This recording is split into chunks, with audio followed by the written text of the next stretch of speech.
J'ai dit tout à l'heure que la question juive et la question de l'astrologie étaient des questions d'intérêt général qui dépassaient très largement les confréries concernées. Il n'est pas nécessaire d'être juif pour s'intéresser à la question juive, et d'être astrologue pour s'intéresser aux lois qui nous régissent notre société à partir du cosmos. En effet, ce sont là ce que j'appelle les fondements de ce qu'on appellerait une théologie matérielle, pour opposition à une théologie virtuelle. C'est-à-dire que nous sommes là en face des fondements même de la présence divine, en quelque sorte, sur cette terre, non pas par le biais d'une présence constante d'un Dieu qui veillerait sur chacun de nos actes, mais au contraire d'un Dieu qui aurait établi un certain nombre de principes fondamentaux qui seraient déterminés par les cycles cosmiques et qui seraient déterminés par une centralité des populations destinées à dominer et à diriger le monde, à l'orienter et à être au centre.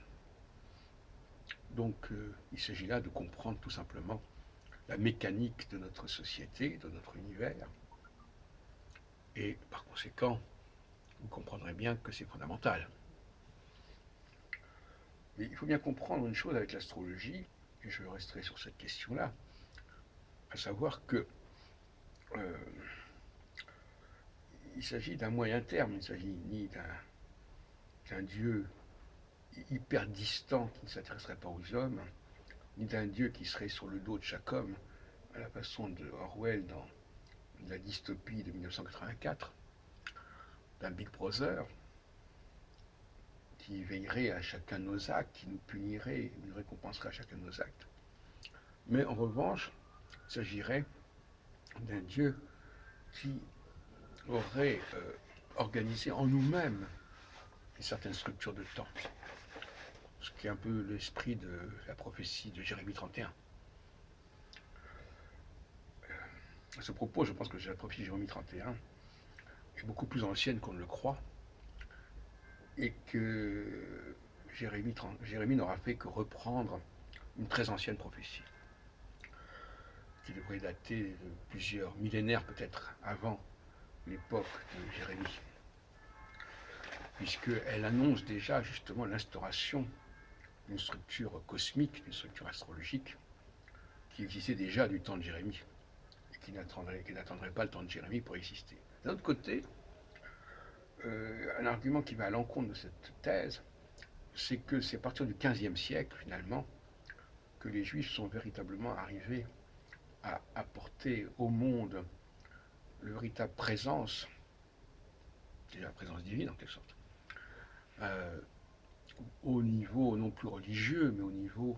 de la science, au niveau de la recherche, au niveau de la pensée. Et donc par conséquent, de ce côté-là, nous sommes entrés dans une ère jérémienne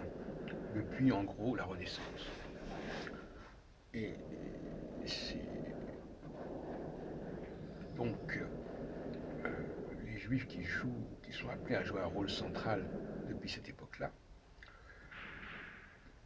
tout comme les astres,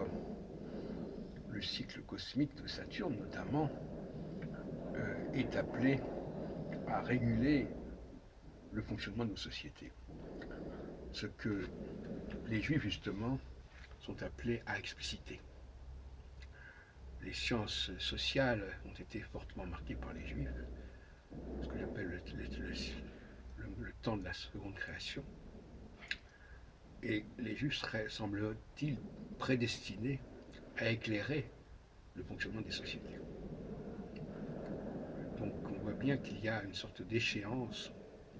jérémienne qui destine les Juifs à comprendre ces lois qui éclairent notre société, mais ce sont des lois justement astrologiques. Au bout du compte, c'est ça dont on s'apercevra.